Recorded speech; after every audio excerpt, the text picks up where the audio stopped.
سر اٹھایا پھر جھکایا پھر اٹھایا پھر جھکایا، اس طرح بندگی نہیں ہو۔ وہ ایک بار سرنڈر کب ہوتا ہے، جس کے بارے میں علامہ اقبال نے کہا ہے، وہ ایک سجدہ جسے تو گراں سمجھتا، بہت بھاری ہے تیرے پہ وہ سجدہ، وہ ایک سجدہ جسے تو گراں سمجھتا ہے، ہزار سجدوں سے آدمی کو دیتا ہے نجات۔ ایک ہی بار سرنڈر ہوتا ہے، اگر مرید صادق ہے تو ایک ہی بار سرنڈر کرے گا، مسجد کے ختم ہو گئی۔ دل ان کی نظر کر کے فطرت کوئی نتیجہ خود ہی نکال لے گی، فطرت کوئی نتیجہ خود ہی نکال لے گی، دل ان کی نظر کر کے تو بے نیاز ہو۔ آگے سنیے صاحب، جب تک کہ آپ نے کہا کبھی بھی نہیں ہنسوں گا، جب تک کہ اس کی عاقبت نہ معلوم ہو جائے، بس انہوں نے اپنے آپ کو قدر مجاہدات اور عبادات میں ڈال دیا۔ اب آپ نے مجاہدہ اور عبادت کرنا شروع کر دی کہ آپ سے بڑھ کر اس زمانے میں کوئی مجاہدہ کرنے والا نہ تھا، سارا دن روزے سے رہتے تھے اور ساری رات نماز پڑھتے، 40 دن کا روزہ رکھتے، یعنی 40 دن میں ایک بار سحری اور ایک بار افطار۔ ایک دن 40 دن کا روزہ رکھا، اور خادم جب 40واں دن ہوا خوشی ہوتی ہے تو اپنے خادم سے کہا تلی ہوئی مچھلی لاؤ، تو مچھلی لے آئے۔ افطار کا وقت ہوا، دسترخوان پہ بیٹھے، تلی ہوئی مچھلی دیکھی، کہا مچھلی کون لایا؟ بولے حضور میں لایا۔ کیسے لائے؟ بولے آپ نے حکم دیا تھا۔ آپ نے رونا شروع کیا، روزہ نہیں کھولا، اور 40 دن تک روتے رہے، اور ایسے روئے کہ وہ آنسو جو ہے زمین میں بہتے ہوئے گئے۔ اور پہلے کے زمانے میں نالیاں ہوا کرتی تھی گھروں میں، گھر میں پوچھا نہیں لگتا تھا، دھلائی ہوتی تھی اور پانی نیچے گئے، وہ نالی کے اندر وہ آنسو گئے اور نیچے سے رابعہ بصری جا رہی تھی، ان پہ گر گئے۔ اب رابعہ بصری نے آواز لگائی کہ بھائی یہ پانی پاک ہے کہ نہ پاک، میں نماز پڑھنے جا رہی ہوں۔ تو امام حسن بصری نے کہا کہ یہ گناہگار کی آنکھوں کا پانی ہے، گھر جا کے غسل کر لیں۔ آپ کی انکساری کی حالت تھی کہ گھر میں کوئی مہمان آتا تھا تو اس کے پیر چومتے۔ ہمارے چشتیہ طریقے میں جو مہمان آتے ہیں ان کو کھڑے ہو کر ہاتھ دلاتے ہیں ہم لوگ۔ آپ نے اس سختی سے گوشہ نشینی اختیار کی، کوارنٹین ہوئے اتنی سختی سے، مطلب بہت ہی ہارڈ کوارنٹائن، اتنی سختی سے گوشہ نشینی اختیار کی کہ اہل دنیا سے قطعاً بے نیاز ہو گئے، دنیا والوں سے ایبسلیوٹلی کٹ آف ہو گئے، ایبسلیوٹ کٹ آف ود دنیا۔ ایک شخص نے کسی بزرگ سے دریافت کیا کہ حسن بصری ہم سب سے کس وجہ سے بہتر اور بہترین ہے۔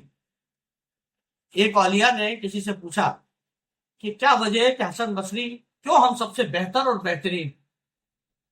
انہوں نے جواب دیا، اس وجہ سے کہ تمام خلقت کو ان کے علم کی ضرورت ہے، تمام خلقت کو ان کے علم کی ضرورت ہے، اور ان کو سوائے خدا تعالیٰ کے کسی کی ضرورت نہیں ہے۔ پوری دنیا کو ان کا علم چاہیے، اور امام حسن بصری کو صرف خدا چاہیے، اس لیے سب ان کے محتاج ہیں اور وہ کسی کے محتاج نہیں۔ یہی ان کی بزرگی اور ان کا کمال ہے، یہی ان کی بزرگی اور ان کا کمال۔ آپ ہفتے میں ایک بار مجلس میں وعظ فرماتے، کیا کرتے تھے؟ اسپیچ دیتے تھے، ونس ان اے ویک، سننے لائق بات ہے۔ ممبر پر چڑھ کے دیکھتے ہیں کہ اگر حضرت رابعہ بصری موجود ہوتے ہیں تو واز کرتے، ورنہ نیچے آ جائے۔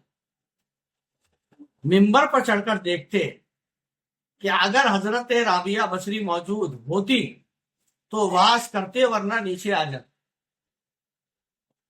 کسی نے عرض کیا کہ اتنے عالی قدر بزرگ موجود ہیں، اگر ایک بڑھیا نہ ہوئی تو کیا ہوا؟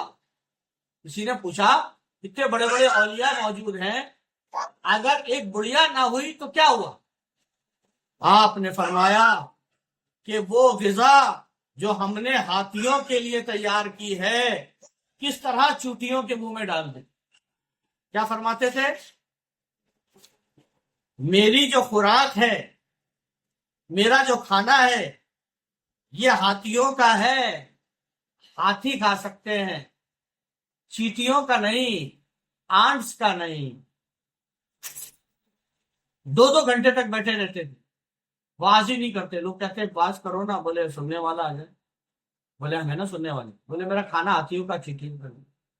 جب رابعہ مصری آتی تو شروع کر. اور آج تک کوئی بتا نہیں سکا کہ رابعہ مصری سے آپ کا رشتہ کیا تھا. کہتے ہیں کہ جب مجلس گرم ہو جاتی تھی اور لوگوں کے دلوں میں آگ بھڑک اٹھتی اور آنکھوں سے آنسو جاری ہو جاتے تو آپ حضرت رابعہ مصری کی طرف دیکھ کر فرماتے کہ یہ سب گرمی تمہاری ایک آہ جگر سوز کی بدولت ہے. کیا ہوتا؟ محفل گرم ہو جاتی اور لوگوں کے دلوں میں آگ بھڑک اٹھتی اور آنکھوں سے آنسو جاری ہو جاتے تو آپ حضرت رابعہ کی طرف دیکھ کر فرماتے تھے کہ یہ سب گرمی تمہاری ایک آہ جگر سوز کی بدولت ہے. وہ جو تم نے ابھی ایک آہ بھری ہے نا رابعہ، یہ سب گرمی اس کی وجہ سے آ گئی ہے، میری واس کی وجہ سے نہیں آئی. ایک شخص نے آپ سے سوال کیا کہ اپنی مجلس میں لوگوں کا انبو دیکھ کر آپ خوش ہوتے ہوں گے؟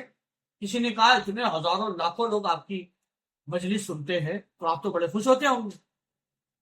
آپ نے فرمایا کہ میں لوگوں کی کثرت سے خوش نہیں ہوتا بلکہ اہل دل درویش کی موجودگی سے خوش ہوتا ہوں. میں یہ بھیڑ بکریوں کی بھری ہوئی بھیڑ سے خوش نہیں ہوتا. میری محفل میں اگر درویش ہوں تو میں خوش ہوتا ہوں.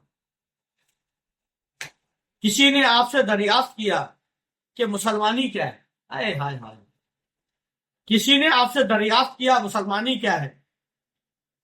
آپ نے فرمایا مسلمانی کتاب میں ہے اور مسلمان خاک کے نیچے. نہیں سمجھی؟ مسلمانی کتاب میں رہ گئی اور مسلمان جو ہے مٹی کے نیچے مرے ہوئے پڑے، قبروں کے اندر پڑے. کسی نے آپ سے پوچھا مسلمانی کیا ہے تو آپ نے فرمایا مسلمانی کتاب ہے جو جزدان میں ڈال کے رکھی دیے گئے، اور جو مسلمان ہیں وہ مٹی کے نیچے دبے پڑے، یعنی وہ قبروں میں ہیں. آئے بھائی. کسی نے پوچھا کہ اصل دین کیا ہے، یعنی ریئل دین کیا ہے؟ اصل دین کیا ہے؟ دین کی اصل کیا ہے؟ دین کی ریئلٹی کیا ہے؟ آپ نے فرمایا درو. اس نے پوچھا وہ کیا چیز ہے؟